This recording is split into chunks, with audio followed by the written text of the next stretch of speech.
Abandoned plane in Belgium. A plane sits abandoned in the middle of a Belgian forest. Photos of the small blue plane surfaced online, and many were quick to comment that it had tragically crashed through the trees. Although at first glance it does look like a crash site, that's not actually true. The plane is still quite intact, with the wings neatly detached and lying next to the body of the plane. If it crashed, it would have spread wreckage over a large area. Certainly, the wings would have collided with trees and lie in broken pieces some distance from the fuselage. The Mayday plane is a 1940s Ryan Navion. The Ryan Navion was designed and built by North American Aviation. These planes are small, single-engine, light fixed-winged aircraft. It was built to serve the post-war American market in 1948. It was envisioned that wartime pilots would want a recreational aircraft on their return to America to fly family and friends. Years later, they were also used by the United States Air Force. The plane did not crash, but it's actually a movie prop. It was brought here several years ago to film scenes in a short film. For some reason, the crew just left it there. 7. Swastika Forest. In 1992, about 60 miles, 90.65 kilometers outside of Berlin, in the small town of Uckermark, a landscaper found a group of large trees arranged in the shape of a swastika. Only visible from the air, the yellowing tree stood out prominently against the surrounding evergreens to form the illegal and offensive symbol of the Nazis.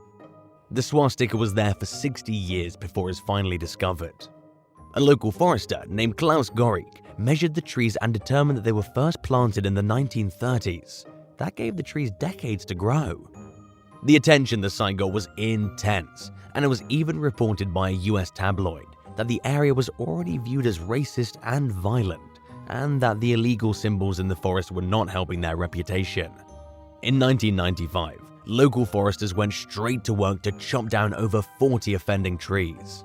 For nearly 5 years, the commotion around the trees subsided. However, in 2000, German newspapers published photos showing that the trees were growing back and showing the distinct yellow swastika once again. 20 more trees were cut to the stump, leaving no evidence of the illegal symbol. They originally wanted to cut down all the trees, but were only given a small amount because the title of some of the belongings was in question. As a result, the proposed plan was blocked by the head of property management. It's been determined that the trees were planted during Hitler's peak during the 1930s, but no one knew who actually planted the trees. It was speculated that it was demanded by a Nazi leader that they be planted in honor of Adolf Hitler's birthday. And a local forester stated that when he was a child, he planted the trees, and a forester paid him a few cents per seedling. Uckermark wasn't the only village that sported trees forming a swastika. Trees just like it were discovered in Kyrgyzstan near the Himalayas. It was believed that these trees were arranged by German prisoners of war who'd hoped to evade their Soviet captors. The swastika can still be seen in images of the stumps, and it was only in the last 10 years that neo-Nazis trampled the symbol into a cornfield. 6. The Devil's Tramping Ground. The Devil's Tramping Ground is a campground in the woodlands near Harpers Crossroads in Bear Creek, North Carolina. It's full of popular mythology and traditions about the devil haunting and tramping an empty 40-foot, 12-meter circular patch. Nothing grows in the circle, and animals refuse to cross it. Locals and nearby communities are well aware of the stories. According to witnesses, whatever is left in the circle disappears, so that the devil has space to dance. According to a local journalist in the region, during the darkest nights, the majesty of the underworld of evil wanders quietly around the ring, scheming and conspiring against good. The journalist spent the night in a tent in the middle of the circle with his dogs in an attempt to debunk the story. He lasted till the next morning and reported that he heard ghostly footsteps circling him throughout the night. Aside from the devil story, there have been a few other stories told surrounding the bizarre spot. Some assume the site was a gathering spot for local Native American tribes who formed the barren ring during ceremonial dances. A different theory connects the circle to the lost colony of Roanoke Island. The story is told that the tramping ground was originally called Croatan, named after a fallen tribal chief who died there after a battle. Scientific explanations for the characteristics of the Devil's Tramping Ground have also been offered. Some believed horses used in the operations of an old molasses mill created the spot with their constant circular treading. However, when the spot was compared to the paths formed at similar mills, it didn't support this theory. All of this raises the question of whether the circle represents the devil, the territory of some nocturnal creature, or if the responsibility of frightening people has simply been passed down from generation to generation by locals. 5. Abandoned fairy village. Tucked away in a forest, the crumbling ruins of a fairy village can be found near the end of a service road in Connecticut, overlooking a major interstate highway. It's known as the Little People Village of Waterbury, Connecticut, and has been forgotten by most. A stone cliff with tiny houses carved into it, and a massive throne can also be found on the property. Plants and flowers have overgrown their beds, and both the gardens and fairy houses have integrated into the forest, leaving evidence of an exuberant garden that was once planted there. Many local myths have surfaced regarding the origins of the tiny houses. According to legend, a woman from the nearby town of Middlesbury went insane and claimed she was being plagued by little fairies. She insisted that her husband build them a village so they could live far away from her and leave her alone. Another theory is that a man named William heard fairy voices demanding him to build them a village. He obliged, yet they still continued to torture him so badly that he ended up taking his own life. Locals claim that if you head to the village on a full moon night, you can hear the fairies laughing, proud of the tricks that they played on William. Residents argue that the most likely explanation is that the miniature village was merely a roadside tourist attraction. It's right next to the main road, which used to be a trolley line. The attraction was sought out during its time, but was quickly forgotten when the major highway was built. If you ever want to visit the village, beware, it doesn't come easy. The area cannot be accessed by car, and the road that sits at the end of the forest does not allow parking. It's not illegal or restricted, but the city makes it difficult to avoid vandalism or misuse.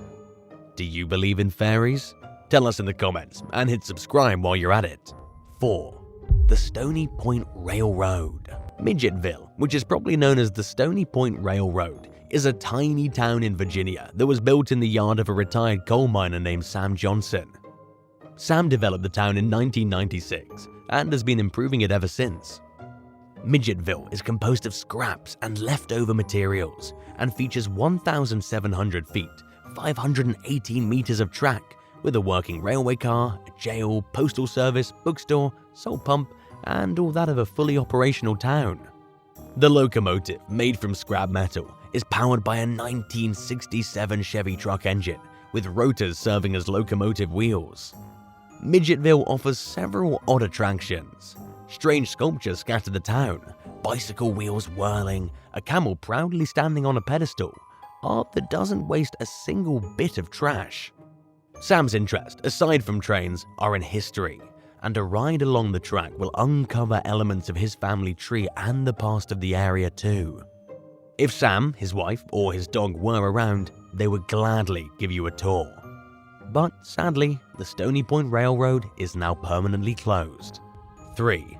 The Thing in the Woods. In 1962, in the dense forest of Moncton, New Brunswick, David McPherson Sr. discovered a mysterious 400-pound, 181-kilogram white box attached to a parachute adorned with some very large lenses. For the next 55 years, the box became known as the Thing in the Woods. McPherson and some friends plowed the forest to make a path and brought the box back to his property near Moncton. McPherson's initial assumption was that the box may have belonged to an American spy company, perhaps dropped by the CIA.